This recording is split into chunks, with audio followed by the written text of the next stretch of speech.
Hey gang, welcome back to another video. I hope you're doing well this week. Today is going to be about dealing with injury and also how to prevent it, because unfortunately myself, I am injured and out at the moment, but I thought I am in quite a good space at the moment.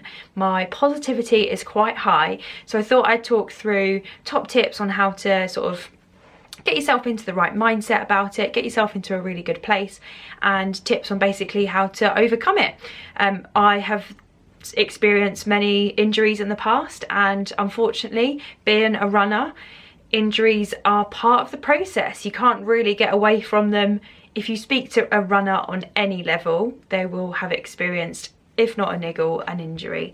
And yeah, it's just kind of unfortunately part of the process, but there are ways of looking after them and there are ways of trying to prevent them so that they don't come around too frequently. So top tips on how to deal with it. Now, the first one is just to find out actually what's wrong. You know, sometimes we can have a niggle and instead of actually addressing it, we will put it to the back of our minds, or we'll go into Google and try and diagnose ourselves and it just says cut your leg off, but that's not the right thing to do. So the first thing would be to try and find out what it is, and I'd recommend going and seeing like a physio or a sports rehabilitator, and someone that's recommended and maybe also has a running background as well, because they'll really understand the biomechanics of running and maybe what you've done. So that's definitely the top point. Number two is to take rest if you need it, because if you haven't seen someone yet and you feel like there's something going wrong, don't just keep pushing through it, because more than likely you're going to make it worse. But by having a couple of days rest, it's more than likely going to help it out. Funny that, isn't it? But yes, so I'd really recommend just taking rest if you need to, cutting back on any session work or workouts, and just make sure rest, because rest is best really, isn't it? Let's be honest.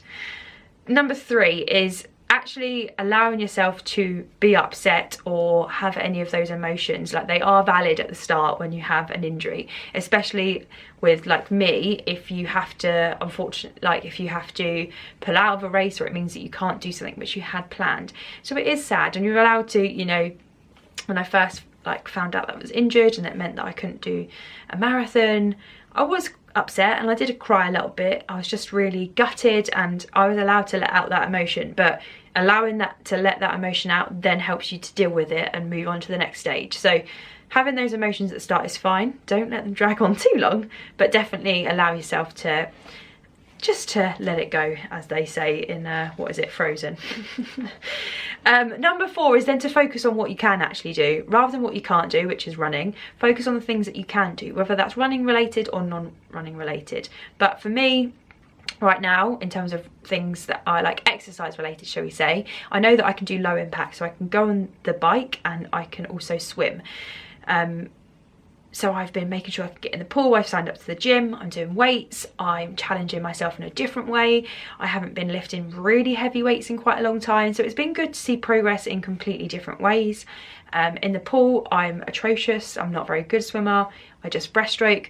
But you know, my watch has given me new stats to say new record, longest run, and longest, that's how much I'm thinking about running, longest swim, fastest 100 meters. So it's like, oh, I'm seeing these PBs but in different things. So you know, you can't control what you can't control. Just focus on the things that you can physically control and just focus on them, because there's so much to take away from that in a different way.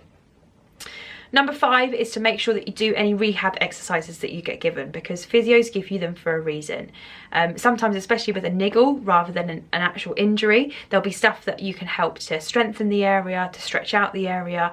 So make sure that you do them. They haven't just given you to do them just for their pleasure or their fun. They're there for a reason. So make sure any exercises or any advice they give you, just do it, because it's not likely going to take long anyway. Number six, make yourself a new schedule. Now, this is a top tip that came to me recently, but I just think that with running, we have like a schedule with it and try to get into a nice routine so we've got the consistency. So for me, Tuesday is known as track day or interval day. Wednesday's a core workout and an easy run. Thursday's tempo. Friday is rest. Saturday easy. Sunday long run. Monday easy. And so I've my week is kind of structured around that, whereas now I feel a bit lost. I'm like, what day is it at the moment? I have no idea because I haven't got a structure. So what I'm going to do now, I'm only sort of like 2 weeks into it and I've just been finding my feet in the gym, but from next week I'm going to try and write myself a bit of a program, a bit of a routine, so that I can go into the gym, I know what I'm doing, and I know on each day what it's going to be. So like a weight day, cardio day, weight day, cardio day, a mix of both, or a rest day, just so I know what's going on, and it will just help me to be like, oh yeah, today's this and it's Tuesday, so I'll know. And then hopefully maybe in time when it's slightly better, maybe I could do some intervals on a bike rather than running. So you know, there's just ways to make sure you got your schedule, and it will help you to, you know, it's nice to tick things off, isn't it? So that's what I'm gonna be able to look forward to, and I still have some focus and purpose to drive me forward. So number 7 is visualization and positivity. So visualization, this tip again came from a Clubhouse conversation that I was in, and it's about visualizing yourself getting better. So thinking about yourself being better, think about yourself running again, think about yourself being on that start line once again. And if you're going to think those positive thoughts, you're more than likely going to bring those towards you. If you're positive, you're going to take further action to be more positive, so it just happens step by step. You know what it's like if you're having a bad day, then quite a few bad things come your way because you're in a quite a negative mindset anyway. Whereas if you're in a positive mindset, more positive things are going to come your way because you're attracting that energy, you're doing more, taking more positive steps in one way that will then help you positively in another way. So yeah, just let that energy come towards you. If you're thinking, oh, I'm not going to get better, more than likely you're not going to. So just think about yourself, visualization, think of yourself being better and running once again, because it will happen one day. You know, unless a doctor tells you you cannot physically run ever again, you're going to be able to run. So let's do it. Next up, number 8 is to take up a new hobby or spend time doing the things that you always say you don't have time for. Now, don't get me wrong. I mean, we're not even 2 weeks in yet, but I've not had time to be bored, I can tell you that much. I've obviously been filling my time with the gym a lot, but yeah, just other things that like arts and craft bits I find are quite therapeutic for me. I've been doing wedding stuff, wedding planning bits, so that's been good fun. And just finding other things that bring me small pockets of happiness during the day. So just focusing on other stuff that's gonna make you happy, make you feel quite fulfilled. And yeah, just not replacing running, but putting something else in its place. And the last one is to not have a strop and like take yourself off of social media or Facebook or Strava or anything like that. Like if you feel like you need to remove yourself, or I wouldn't say remove yourself, but take a step back because it's going to trigger you, then absolutely do so. You have to work within your own boundaries, but make sure you try and stay connected and reach out to friends if you are having a day which you're struggling on, because more than likely that friend's been through it at some point as well. So yeah, make sure you stay connected. It's a bit more difficult in times as they are at the moment, but in the past, when I was injured before with my back and had to take a few weeks out and I couldn't run, but I'd go and volunteer at park run. It still meant that I could get involved. I was still seeing seeing people, cheering them on, and I could still have coffee with my friends afterwards. So again, it's about focusing on things that you can do rather than you can't. I couldn't run park run, but I could get a marshal point, and I could go and have a coffee with my friends afterwards. So yeah, try and keep yourself involved in that social way, but then you just have to adapt to make it different. So that's kind of like top tips on how to deal with an injury.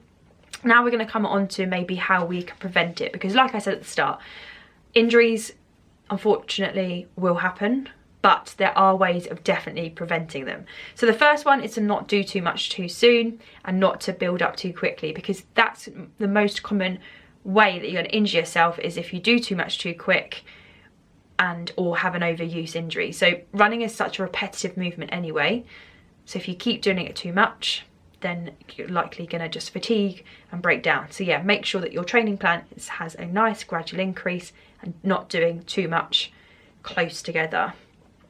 Number 2, make sure you have a regular sports massage. I like to go every 4 to 6 weeks to see the treatment lab, just because it keeps me in check.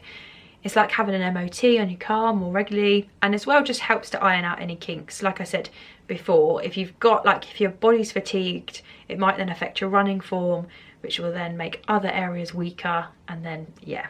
So regular sports massage. Don't just go when you've got a niggle or injury. Keep on top of it is my advice. Number 3, do your strength and core work. Building a stronger foundation is going to help you with your running, but also to make sure to focus on those weaknesses. When you have an injury, it sometimes highlights a weaker area, or if it is an overuse injury, but just make sure that you focus on those weaker areas. Say if you're told, people get told quite often they've got tight glutes, so do some glute activation stuff. It's really simple with a band, glute bridge, clamshells, sidewalks. Do them before your run as well. Again, focus on the things that you can do to help you become a better runner. Number 4, rehab exercises. Keep on top of them. So you might, when you were sort of getting better from your injury, have been given these exercises from a physio to do. It's got you better, but don't just stop because you are better. So make sure you keep on top of those, because it's so common. You're like, I'll do my rehab exercises 10-15 minutes every single day until I'm better. And then it gets 5-6 weeks down the line, and then you get the same injury because you stop those exercises. So it's a really simple thing, just a small amount of time. It's not always fun, it can be boring, but it works. Number 5, regular stretching. Don't underestimate the benefit that you can get from stretching. There is a lot of research out there. However, I am in the pro stretching camp. So foam roll and stretch. Foam roll a good couple of times a week. Stretch as much as you can. You know, you can do it when you're making dinner. You can do some calf stretches, putting the kettle on, do some calf raises whilst you're cleaning your teeth, that sort of thing. So just keeping on top of that is, again, a really important thing to do. Number 6, add in some cross training. So say if your volume was quite high before with your running, why don't you swap out a run session and put in a cross training session? I did a great podcast earlier in the week with Jake Smith, who is a up and coming runner. He's got the third all-time British record for the half marathon, and he's only like 22 or 23, and he is a cross-training lover. He absolutely loves it. He says it adds variety into his schedule, but also means that he can do the high quality training without sacrificing the overall load. He said that it has catapulted his performance. So if it's come from the best, definitely do it. You know, the likes of Steph Davis, Samantha Harrison, who else did he say that's a massive fan of it? But basically, a lot of the up and coming athletes are all into their cross training. So if it's good enough for them, it's good enough for us, right? Number 7, look at your kit. See if your trainers need updating.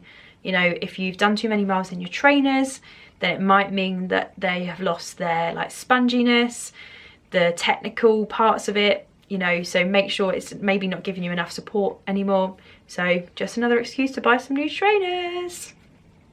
Number 8 is making sure that you get the right rest and recovery and incorporating those rest days. We love rest days in the running hub, and they are fundamental. They're just like a workout or an easy run. So make sure you get your recovery time right. Make sure you add in those rest days, and all will be well. Only 2 more to go. Number 9 is to make sure you warm up and cool down correctly and properly, especially if you're doing like a big heavy workout session. Make sure that you've prepped your body. That's all that needs to be said. Again, otherwise, if you go into some intervals too quickly, your calf's going to be like, hello, not happy with that. So yeah, just making sure that you're warming up and cooling down properly, and especially the cool down. You know, some people are quite tight on time and they're like, oh, I couldn't do much of a cool down. If you don't cool down, then the next run or next session is going to feel a lot more harder because you didn't cool down properly, or your muscles are going to be more tight. So if you didn't cool down straight after, try and, like, if you've got access to a bike or a cross trainer, do a bit of a cool down in the evening. It's definitely going to help you for the next day.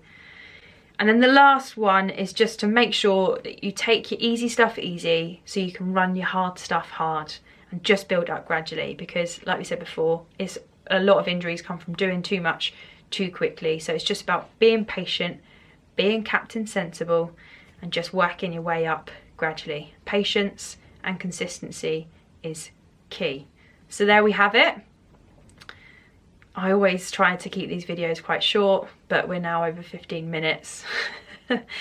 It's just the way that I go. I like to talk a lot, but hopefully you have come away with some top tips on if you're feeling a bit low with your injury. Hopefully you can turn around now and be quite positive, and also then know how to prevent it happening in the future. Like I said, sometimes you cannot prevent injury.